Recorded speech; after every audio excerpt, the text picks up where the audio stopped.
Hi అండి. శ్రోతలకు నమస్కారం. Welcome back to SS Telugu audio నవలలు. ఈరోజు మీరు వినబోయే నవల 'వెలిగే దీపం'. హజారా గారు రచించారు. ఈ నవల మే 1978లో జ్యోతి మాసపత్రికలో వచ్చిందండి. ఇక నవల్లోకి వెళ్ళిపోదాం. సుజక్క, గంగారత్నంతో పిండి రుబ్బిస్తోన్న సుజాత చటుక్కున తలెత్తింది. ఎడమ చేత్తో నుదుటి ముంగురులు పైకి నెట్టుకుంటూ తలెత్తి పైకి చూసింది. పైన పెట్టగోడని ఆనుకొని కాస్త ముందు కొంగు నుంచున్న మధు కనిపించాడు.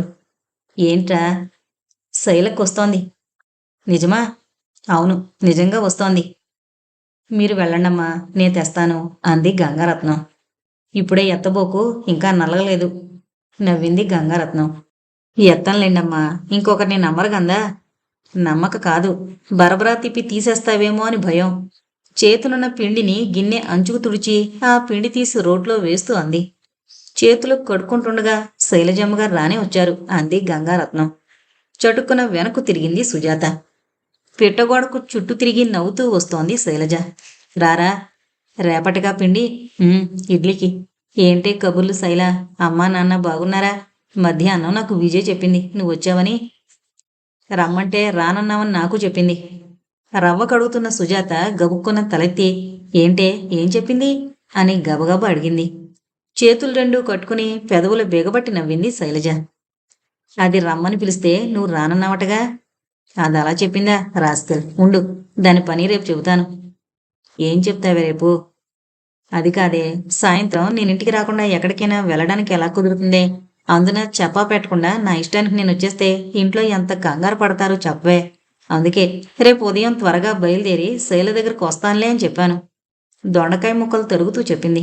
ఇక ఆ విషయం వదిలేసి ఇంకేమైనా కబుర్లు చెప్పవే. ఎదురుగా పీట మీద కూర్చుని బియ్యం ఏరుతోంది శైలజ. రంగారావు గారు లోపలికొచ్చారు. కూజాలోంచి మంచినీళ్లు వంపుకుంటుంటే వంటగదిలోంచి మాటలు వినిపిస్తున్నాయి. ఇల్లు ఊడుస్తోన్న గంగారత్నాన్ని అడిగారు. ఎవరు సుజాతతో మాట్లాడుతోంది?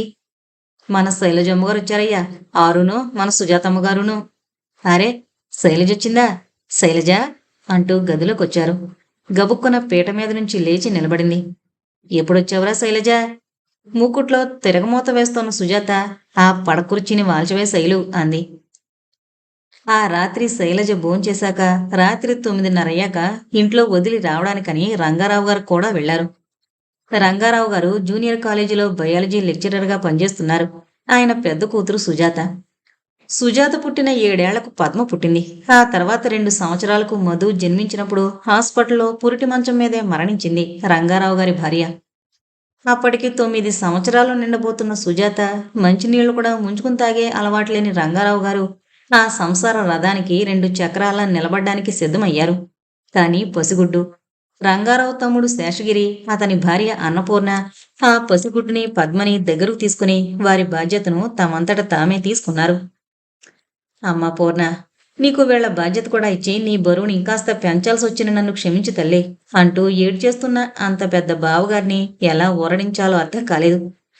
అన్నపూర్ణ 2 ఏళ్ల పద్మని పాలు తాగడానికై వెతుకులాడుకుంటున్న పసివాణ్ణి తీసుకువెళుతూ సుజాతను కూడా పంపించమంది. కానీ రంగారావు గారు ఒప్పుకోలేదు.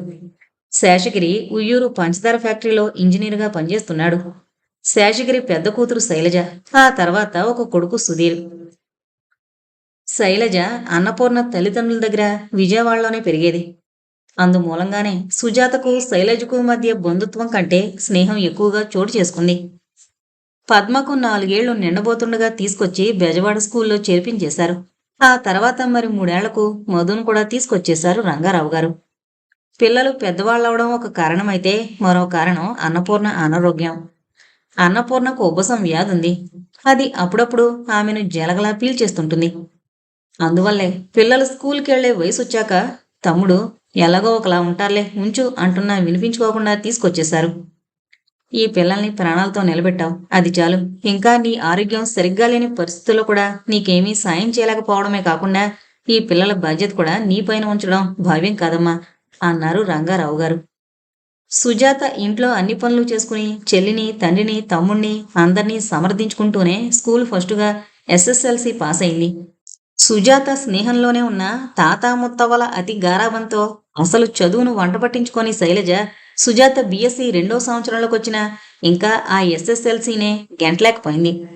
ఎలాగైనా కూతుర్ని కనీసం స్కూలు ఫైనలన్నా అయిందనిపించుదామని ఆశపడుతున్న శేషగిరి విసుగు పుట్టి, ఇంక కూతురికి చదువు రాదు అని నిర్ణయించుకుని, ఇహ అక్కడెందుకు?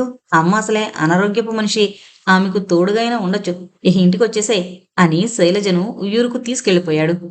అలా శైలజ బెజవాడ నుండి ఉయ్యూరుకు వెళ్ళిపోయింది. శైలజ తాతగారి ఇంటి పక్కనుండే విజయ, సుజాత క్లాస్మేట్స్. ఎప్పుడైనా శైలజ అమ్మమ్మ దగ్గరకొస్తే విజయ ఆ కబుర్లు మోస్తూ ఉంటుంది. సుజాత బీఎస్సీ ఫైనల్ ఇయర్కొచ్చింది. పద్మ 8వ తరగతి, మధు 6వ తరగతి చదువుతున్నారు. ఉదయాన్నే గబగబా వంట చేసి నలుగురు ఒకేసారి భోజనాలు చేసేస్తారు. నలుగురికి డబ్బాల్లో కాస్త కాస్త టిఫినో లేక మజ్జిగన్నమో ఏదో ఒకటి కలిపి పెట్టేది. సాయంత్రం రాగానే మళ్ళీ వంట చేసి తమ్ముణ్ణి చెల్లెల్ని దగ్గర పెట్టుకుని చదువుకునేది సుజాత. రంగారావు గారు పీయూసీ చదివే పిల్లలకు బోటనీ, జువాలజీ సబ్జెక్టులు ట్యూషన్లు చెబుతుండేవారు. రంగారావు మాస్టర్ గారంటే బెజవాడలో సామాన్యంగా తెలియని వారుండరు. స్కూళ్లలో సీట్ల కోసం ప్రయత్నించినంతగా ఆయన దగ్గర ట్యూషన్ కోసం ప్రయత్నించేవారనడంలో అతిశయోక్తి ఏమీ లేదు. సుజాత బీఎస్సీ అయిపోయాక ఏం చెయ్యాలి అన్నది చర్చనీయాంశమైంది ఆ కుటుంబంలో. ఎంఎస్సీకి వెళ్ళమ్మా అన్నారు రంగారావు గారు. "ఉహుం, వద్దు నాన్నగారు. మిమ్మల్ని అందరినీ వదిలేసి వెళ్ళిపోతే ఎలా? మీకు వంట ఎవరు చేసి పెడతారు? ఉహుం, వద్దు, నేను వెళ్ళను." వంటదేముందమ్మా, పద్మ కన్నా చిన్న వయసులో ఈ ఇంటి పనిని నీ నెత్తిన వేసుకోలేదు. అలాగే పర్వాలేదు, కాస్త గంగారత్నం సాయం చేస్తుంది, అలాగే అడ్జస్ట్ అయిపోదాం. అయినా కూడా వద్దు నాన్నగారు. "ఉహుం, నేను వెళ్ళను," మొండిగా అంది సుజాత. రంగారావుకి మంచి స్నేహితులు కేశవరావు గారు, శ్రీనివాసరావు గారు. వాళ్ళు కూడా ఎంతో చెప్పిన మీదట చెల్లి, తమ్ముడు కూడా బలవంతం చేయడం మూలంగానూ విశాఖపట్నం వెళ్ళడానికి ఒప్పుకుంది సుజాత. 2 నెలలు హాస్టల్లోనే ఉంది. కానీ ఆ వాతావరణానికి, ఆ హాస్టల్ భోజనానికి తట్టుకోలేకపోయింది సుజాత. సుజాతను చేర్పించేటందుకు కూడా రంగారావు గారికి వీలు కాక రాలేదు. సుజాత ఒక్కర్తే వచ్చి చేరింది. 2 నెలలయ్యాక కూతురు ఎలా ఉందో చూడ్డానికని ఒక శనివారం నాడు వీలు చూసుకుని విశాఖపట్నం బయలుదేరారు. గంగారత్నాన్ని పిల్లలకు తోడుగా ఇంట్లోనే ఉండమని చెప్పి విశాఖపట్నం వచ్చిన రంగారావు గారు సుజాతను చూసి నిర్ఘాంతపోయారు. కళ్లల్లో ప్రాణాలు పెట్టుకున్న కూతుర్ని ఇంకా హాస్టల్లో ఉంచడం మంచిది కాదనుకున్నారు. కాస్త ఖర్చు ఎక్కువైనా యూనివర్సిటీకి దగ్గరలో ఎక్కడైనా గది దొరికితే చూడాలని అనుకున్నారు. అంత త్వరగానా దొరుకుతాయి? రంగారావు గారు కూతురికి గది కోసం వెతికి వెతికి విసిగిపోయి సాయంకాలం అయ్యేసరికి ఇహ కాళ్ళు ఈడ్చుకుంటూ హాస్టల్కు బయలుదేరారు. యూనివర్సిటీకి దగ్గరలో ఒక పెద్ద బంగ్లా ఉంది. ఆ బంగ్లా అంతా షిప్పింగ్ ఆఫీసర్ ఒక ఆయన అద్దెకు తీసుకున్నారు. 3 గదులతో ఉన్న అవుట్ హౌస్ను ఒక గ్రామ సేవికకు అద్దెకిచ్చారు. అప్పుడే గ్రామ సేవిక గేటు ముందు రిక్షా దిగింది. డబ్బులు తీసుకుని రిక్షావాడు వెళ్ళిపోగానే గేటు వైపుకు 2 అడుగులు వేసింది. అంతే, తూలి ముందుకు పడిపోయింది. 2 అడుగుల దూరంలో నడిచొస్తోన్న రంగారావు గారు గబుక్కున ముందుకొచ్చి ఆమెను పట్టి లేవదీసి నడిపించుకుంటూ లోపలికి తీసుకొచ్చారు. తలుపు తీసిన 14 ఏళ్ల కుర్రాడు కంగారుగా "అమ్మా, అమ్మా" అని పిలుస్తూ రంగారావు గారి చేతుల్లో ఉన్న తల్లిని లోపలకు నడిపించుకుంటూ వెళ్ళాడు. "కొంచెం మంచినీళ్లు పట్టుబాబు" అన్నాడు రంగారావు గారు. తల్లిని మంచంపై పడుకోబెట్టి త్వరగా లోపలికి వెళ్లి మంచినీళ్లు తెచ్చి తాగించాడు. ఆమె కాస్త తేరుకుంది. "సమయానికి మా అమ్మను కాపాడారు. చాలా థ్యాంక్స్ సార్" అన్నాడతను. "నీ పేరేంటి బాబు?" "రమణ, వెంకటరమణ సార్." "ఏం చదువుతున్నావు?" చిన్న వయసులో కనిపించిన వాళ్లను సహజంగా అడిగే ప్రశ్న. అందున పంతుల వృత్తిలో ఉన్నవారికి ఈ ప్రశ్న వారికి తెలియకుండానే చాలా సహజంగా నోట్లో నుండి వచ్చేస్తుంది. 10th చదువుతున్నానండి. బోసిగా ఉన్న ఆమె నుదురును, ఇంట్లో తగిలించున్న వెంకటేశ్వర స్వామి చిత్రపటాన్ని గమనించి మగదిక్కులేని కుటుంబం అని భావించారు. "అమ్మ ఏం చేస్తారు?" "అమ్మ గ్రామ సేవికగా పనిచేస్తోంది. రోజు చుట్టూ ఉన్న గ్రామాలకు వెళ్ళి రావాలి. ఇవాళ ఉదయమే కాస్త జ్వరంగా ఉంది. వద్దు అంటే వినలేదు. తప్పనిసరి పనులున్నాయని వెళ్ళాలి అంటూ వెళ్ళింది." తల్లి పక్కలో కూర్చుని నుదుటిపైన చేయి వేశాడు. ఆ తల్లి క్షేమం కోసమై ఆ తనయుడు పడుతున్న ఆవేదన చూస్తుంటే తల్లి లేని తన పిల్లలు గుర్తుకొచ్చి మనసు విలువలా కొట్టుకుంది. "పర్వాలేదు బాబు, బాగా అలసిపోవడం మూలంగా ఎండలో తిరగడం వల్ల అలా జరుగుంటుంది." నెమ్మదిగా లేచి కూర్చుందామె. "ఇంక నేను వెళ్ళొస్తానమ్మా" అన్నారు రంగారావు గారు కుర్చీలోంచి లేవబోతూ. "అయ్యో కూర్చోండి, కాస్త కాఫీ తీసుకుని వెళుదురుగాని" అంటూ రంగారావు గారు ఎంత వారిస్తున్నా వినకుండా అప్పటికప్పుడు రమణ చేత కాఫీ పెట్టించింది. కాఫీ తాగుతూ రంగారావు గారు చెప్పిన వివరాలన్నీ విన్న భారతమ్మ ఒక 5 నిమిషాల సేపు బాగా ఆలోచించి చివరకంది. "మీకేమీ అభ్యంతరం లేకపోతే మా ఇంట్లోనే ఒక గది ఇస్తాను. ఆ అమ్మాయిని ఇక్కడే ఉండమనండి." వింటూనే ఎగిరి గంతేసింది రంగారావు గారి హృదయం. అంతకంటేనమ్మా, మీలాంటి పెద్దల దగ్గరుంటే నాకు కూడా ఎంతో మనశ్శాంతి. అయ్యో, పిల్ల ఎలా ఉందో ఏంటో అని ఇంత దూరం రావలసిన శ్రమ తప్పుతుంది. రంగారావు గారు ఆమెకు కృతజ్ఞతలు చెప్పి వెళ్ళి సుజాతను వెంటబెట్టుకుని భారతమ్మకు అప్పగించి వెళ్లారు. భారతమ్మ ఇంట్లోనే ఉన్న సమయాల్లో సుజాతకు సహాయం చేస్తుండేవారు. భారతమ్మ రావడం లేటైతే ఆమె పని కూడా సుజాత చేస్తుండేది. రమణకు అర్థం కాని పాఠాలు సుజాత దగ్గర చెప్పించుకునేవాడు. అలా కొద్ది కాలంలోనే ఒకే కుటుంబంలోని సభ్యుల్లా కలిసిపోయారు. మంచితనం ఉండాలే కాని మనసులో పెనవేసుకోవడం ఎంతసేపు? ఆ వాటికి సుజాత భారతమ్మ గారింటికొచ్చి వారం పైగా అవుతోంది. ఆ ఇంటికి ముందర వైపున చిన్న వరండా ఉంది. వరండా పొడవునా కటకటాలు బిగించుంటాయి. అందుకని మొత్తం వరండా అంతా ఈ చివరి నుండి ఆ చివరి వరకు తలుపులతో సహా కర్టెన్ వేలాడేసి ఉంటుంది. తలుపుకు దగ్గరగా ఆ కర్టెన్కు కాస్త కిందగా ఎవరికీ కనిపించని విధంగా కుచ్చెళ్లతో కలిసిపోయి ఒక చిన్న పాకెట్ మాదిరిగా ఉంటుంది. దానిలో ఆ ఇంటి తాళం చెవిని దాస్తారు. బయటకు వెళ్లేటప్పుడు ఇంటికి తాళం పెట్టి తాళం చెవిని ఆ కవర్లో దాచేసి ఆ తర్వాత వరండా తలుపులు తెరుచుకుని బయటకొస్తారు. బయట తలుపులు గుళ్ళెం పెట్టి వెళ్ళిపోతారు. అలాగే వచ్చేటప్పుడు కూడా వరండాలోకి రాగానే తలుపులు మూసేస్తారు. ఆ తర్వాత తాళం చెవి తీసి ఇంటి తాళం తెరుస్తారు. ఆ విషయం ఆ ఇంట్లో వారికి తప్ప వేరెవ్వరికూ తెలిసే అవకాశం కూడా ఉండదు. ఈ పద్ధతి సుజాత కూడా అలవాటైపోయింది. ఉదయం సాయంత్రం పేపర్ వాడు పాలవాడు వరండాలోని చిన్న అరుగు మీద పెట్టేసి వెళ్ళిపోతారు. పోస్ట్ మ్యాన్ కూడా ఉత్తరాలేమైనా వస్తే వరండాలోనే పడేసి వెళ్ళిపోతాడు. పిల్లుల్ని కొట్టడానికి బయట ఏమైనా ఎండలో పెట్టినప్పుడు కాకుల్ని కొట్టడానికి గబుక్కున గేట్లోకి గుడ్లొస్తే అప్పుడు వెతుక్కోకుండాను కాస్త పొడవాటి కర్ర ఒకటి ఆ వరండాలోనే ఉంటుంది. భారతమ్మగారు చేసే పనులు కొన్ని సుజాతకు చాలా ఆశ్చర్యాన్ని కలగజేస్తాయి. ఎంతో ప్లాన్గా పద్ధతిగా ఉంటాయి ఆమె పనులు. ఆ రోజు యూనివర్సిటీకి సుజాత పేరున ఒక ఉత్తరం వచ్చింది. అది శైలజ రాసింది. చిరునవ్వుతో గబగబా విప్పి ఆత్రంగా చదివింది. సుజా, నేను బెజవాడొచ్చి 4 రోజులవుతోంది. 3 రోజుల క్రితం పెదనాన్నను పిల్లల్ని చూద్దామని వెళ్ళాను. పెదనాన్న చాలా దిగులుగా ఉన్నారు. కారణం ఏంటని విచారించగా నాకు తెలిసిన విషయం. ఏ టీచర్స్ కూడా ట్యూషన్స్ చెప్పకూడదనే రూల్ను ఇప్పుడు చాలా స్ట్రిక్ట్ చేస్తూ ఆర్డర్స్ వచ్చాయట. అందువల్ల ఇప్పుడు పెదనాన్న ట్యూషన్స్ అన్నీ వదిలేశారట. ఆయన దిగులుగా ఉండడానికి కారణం బహుశా అదే అయి ఉంటుంది అనుకుంటున్నాను. అందువల్ల ధైర్యం చెబుతూ నువ్వు ఒక ఉత్తరం రాస్తే బాగుంటుంది. నువ్వు బాగా చదువుతున్నావా? ఆ ఉత్తరాన్ని చూసిన సుజాత మనసు చాలాసేపటి వరకు స్థిమితాన్ని పొందలేకపోయింది. ఇంటికొచ్చేసింది సుజాత. నాన్నగారికి జీతం కన్నా ఈ ఆదాయమే ఎక్కువ. ఇప్పుడు అది పోయిందంటే నిజంగానే చాలా కష్టమవుతుంది. నా చదువైపోగానే వెంటనే ఉద్యోగం కోసం ప్రయత్నించాలి. అసలు ఇప్పుడే ఏదోటి చూసుకుంటేనో. కానీ నాన్నగారు ఊరుకోరు. ఎలాగో ఈ 2 ఏళ్ళు కష్టపడితే ఆ తర్వాత నాన్నగారికి సాయంగా సంపాదించి చెల్లిని తమ్ముణ్ణి పైకి తీసుకొచ్చి ప్రయోజకులుగా చెయ్యాలి. ఆలోచిస్తూనే ఇల్లు చేరింది. వరండా తలుపులు వేసి అలవాటు ప్రకారంగా తాళం చెవి కోసం చూసింది. కానీ అదక్కడ లేదు. తలుపుల వంక చూసింది. అవి దగ్గరగా వేసున్నాయి. ఒకవేళ రమణ గాని భారతమ్మ గారు గాని వచ్చారేమో అనుకుంది. కానీ చెప్పులు చూస్తే వాళ్ళవి లేవు. బాగా అరిగిపోయి చిరిగిపోవడానికి సిద్ధంగా ఉన్న పాత చెప్పులున్నాయి. ఎవరివి? సుజాత గుండె గుబేలమంది. అసలే మనసు సరిగ్గా లేని సుజాత ఇంటికి రాగానే కనిపించిన ఈ పరిస్థితికి ఇంకా కంగారు పడిపోయింది. గోరు చుట్టు మీద రోకలి పోట్ల మళ్ళీ ఇదొకటా? ఎవడైనా దొంగ వెధవ కాదు కదూ అనుకుంటుంటేనే భయంతో ఒళ్లంతా చెమటలు పట్టేస్తోంది. మెల్లగా తలుపులు తోసింది. లోపల ఏదో చొప్పుడవుతోంది. సందేహం లేదు, ఎవడో దొంగ రాస్కెల్ అన్నీ చుట్టేసుకుంటున్నాడు అనుకుంటే కోపంతో వణికిపోయింది సుజాత. అరవాలంటే భయం, నోరు పెగిలి రావడం లేదు. భయంతో గుండెలు దడదళ్లాడుతున్నాయి. లాభం లేదు. ఇలాగే భయపడుతూ నుంచుంటే వాడు ఆ మూట కాస్త నెత్తిన పెట్టుకుని తన ముందు నుంచే చక్కా పోతాడు. కాబట్టి ఏదో చెయ్యాలి. ఏం చెయ్యాలి? ధైర్యం తెచ్చుకుని ఏమైతే అయిందని కాకులను కొట్టే కర్ర తీసుకుని లోపలికి వెళ్ళింది. ఆ చొప్పుడంతా తన గదిలో నుండి వినిపిస్తోంది. గుమ్మం దగ్గరకు వెళ్ళి లోపలికి తొంగి చూసింది. తను వండి పెట్టుకున్న వంటంతా ఎవరో దొంగగాడిద కూర్చుని తినేస్తున్నాడు. ఒళ్ళు మండిపోయింది సుజాతకు. ఇదొక దొంగతనం కాబోలు.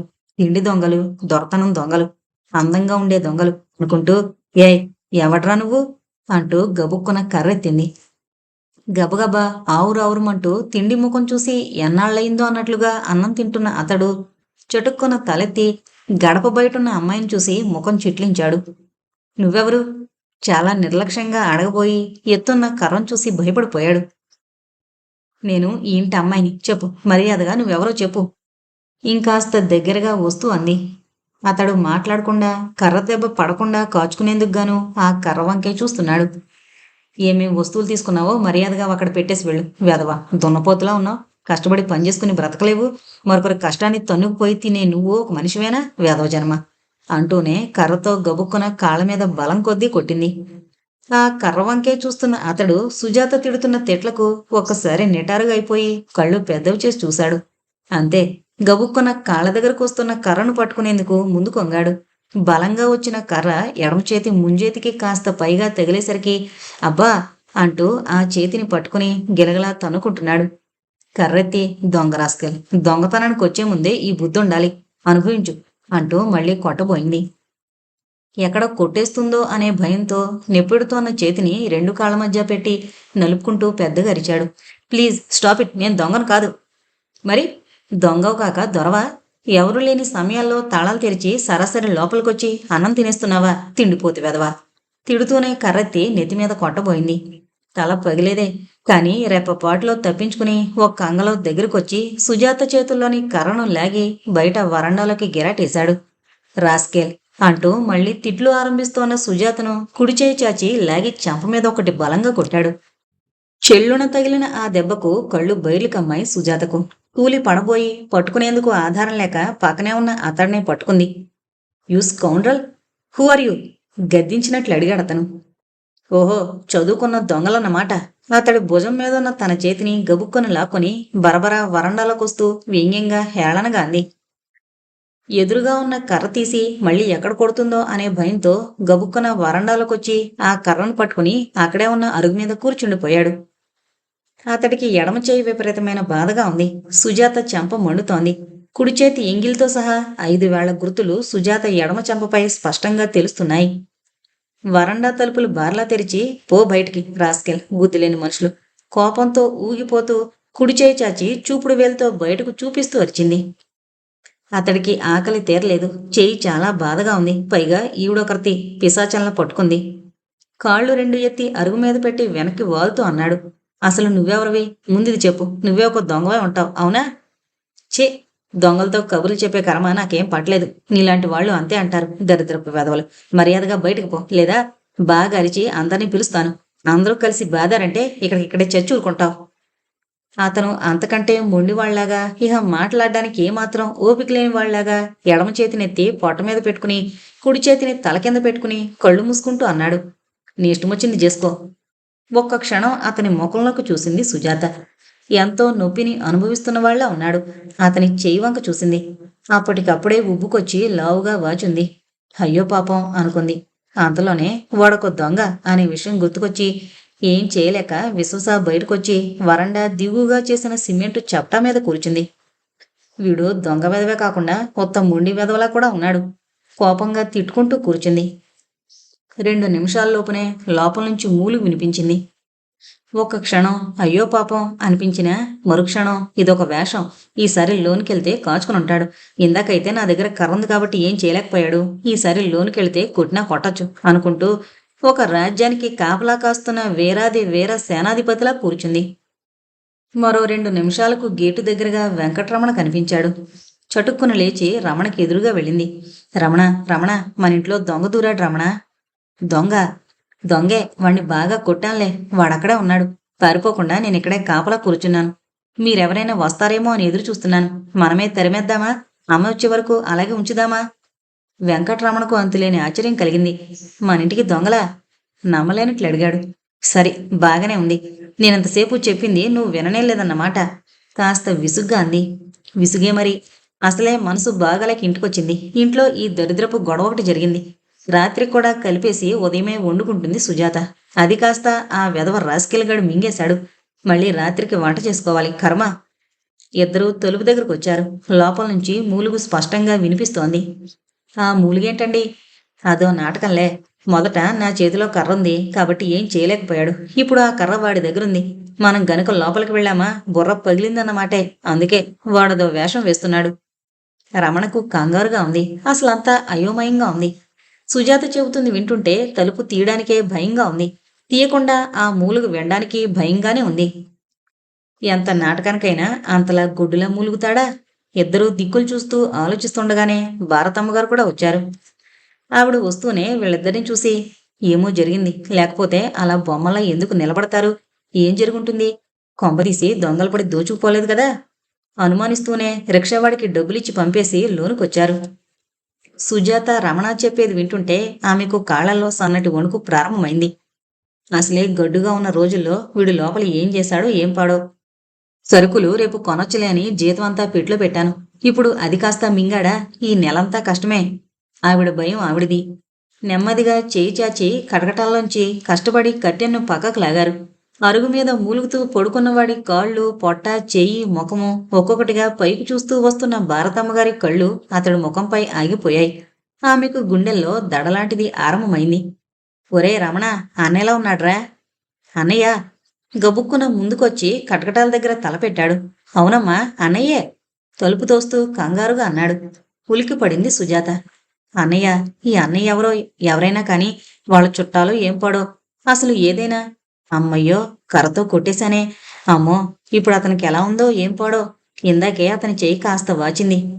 అసలు ఆ అమ్మాయి దొంగేమో అని నా అనుమానం వేసింది. అందుకే హాస్పిటల్కి వెళ్ళడానికి భయపడి ఇంట్లోనే ఉన్నాను అంటున్నాడతను. ఉలిక్కి పడింది సుజాత. ఏంటి, నన్ను దొంగనుకున్నావా మహానుభావా? గబుక్కున లోపలికొచ్చింది సుజాత. అప్పటికే భారతమ్మగారు రమణ కలిసి అతడిని లేవదీస్తున్నారు. అప్పుడే లోపలికొచ్చిన సుజాత వంక ఒకసారి చురుగ్గా చూశాడతడు. బాగా వాచిపోయిన అతడి చేయి చూడగానే సుజాతకు కళ్ళల్లోనికి నీటి పొర కదిలొచ్చింది. అమ్మయ్యో, కొట్టేశానే, ఎన్ని తిట్లు తిట్టాను. అమ్మయ్యో, కర్రతో కొట్టేశానే, అయ్యయ్యో. 1కి 4 సార్లు అనుకుంటూ నొచ్చుకుంటూ వాళ్ల వెనకాలే తను కూడా వెళ్ళింది. అతడిని గదిలోకి తీసుకువెళ్లారు. సుజాత వంటగదిలోకి వెళ్లి కాఫీ చేసింది. కప్పులో పోసి తీసుకొస్తుండగా బయటనుంచి హడావిడిగా వస్తున్న రమణ కనిపించాడు. రమణ పిలుస్తుంటే వినిపించుకోకుండా పరుగులాంటి నడకతో గదిలోకి వెళ్ళిపోయాడు. సుజాత కూడా సంకోచం మానేసి గదిలోకి వెళ్ళింది. భారతమ్మ కళ్ళు తుడుచుకుంటున్నారు. రమణ అతడిని లేపి నుంచోబెడుతున్నాడు. త్వరగా ముందుకు వెళ్లి కప్పు అతని ముందుకు చాచింది. సుజాత కళ్ళల్లో స్పష్టంగా కనిపిస్తోన్న బాధ గమనించి కప్పు అందుకోబోయాడు. అమ్మా అంటూ చెయ్యి దించేశాడు. అతని ఎడం చెయ్యి బాగా వాచుంది. రమణ అతనికి కాఫీ తాగిస్తున్నాడు. భారతమ్మగారు అతన్ని పట్టుకుని ఆసరాగా నిలబడ్డారు. అతడి చెయ్యి విరిగిందేమో, ఆ ఆలోచనకు భయపడిపోయింది సుజాత. గబుక్కున కళ్ళలోకి నీళ్లు నిండి చెంపల మీదుగా జారిపోయాయి. నన్ను క్షమించండి, నేను దొంగ అనుకుని తొందరపడి ఈ అనర్థం చేశాను. నన్ను క్షమించండి అంటుంటే భారతమ్మగారు తేరుకునన్నారు. ఎలా రాసుంటే అలా జరుగుతుందంటారు. మానవ మాతృలం, మనమేం చేస్తాం? అతడిని మెల్లగా నడిపించుకుంటూ బయట రిక్షా దగ్గరకు తీసుకొచ్చారు. రమణకు సుజాతపై చాలా కోపంగా ఉంది. అసలు ఆమెతో మాట్లాడాలంటే అసహ్యంగా ఉంది. సుజాత చూస్తుండగానే రిక్షా వెళ్ళిపోయింది. గేట్లో నిలబడిన రమణ వెనక్కు తిరిగి చూశాడు. కప్పు సాసరు పట్టుకుని వరండా వాకిట్లో నిలబడిన సుజాతను చూసి చొప్పున తల తిప్పుకుని రోడ్డు మీదకు వెళ్ళిపోయాడు. సుజాతకు పొంగికొస్తున్న దుఃఖాన్ని బలవంతంగా దిగమింగుతుంటే కళ్ళలోనికి ఉరికి బుగ్గల మీదకు జారుతోంది. చటుకున లోపలికొచ్చేసింది. అస్తవ్యస్తంగా ఉన్న ఇల్లంతా సర్దేసింది. చిందరవందరగా పడిపోయిన గిన్నెలన్నీ తీసి సర్ది గబగబా వంట చేసేసింది. వంట చేస్తూనే ఇల్లుడిచి వాకిలి చిమ్మేసింది. వంటైన తర్వాత ఆ స్టవ్ మీదే అతని స్నానానికని నీళ్లు పెట్టింది. చీకటి పడేసరికి పనంతా పూర్తి చేసి స్నానం కూడా చేసేసింది. ఇంకా వీళ్ళు రాలేదే, డాక్టర్ గారు ఏమన్నారో ఏమో. భగవంతుడా, తెలియక తొందరపడి చేసిన ఈ పనికి దుష్ఫలితాలు నీయిపోకు. నా పొరపాటును క్షమించి అతన్ని రక్షించు. విశాఖపట్నం వచ్చాక ఎంతవరకు చెయ్యని పని వెంకటేశ్వరునికి దీపం వెలిగించి దండం పెట్టింది. బెజవాడలో అయితే తప్పనిసరిగా సాయంత్రం పూట ఆ పని చేసేది. విశాఖపట్నం వచ్చాక హాస్టల్లో వీలు కాక మానేసింది. ఈ ఇంట్లోకి వచ్చాక తోచలేదు. ఇప్పుడు చేసిన పనికి పశ్చాత్తాపంతో ఆ దేవుడికి మొరపెట్టుకుంటూ అతనికి ప్రార్థన చేసింది.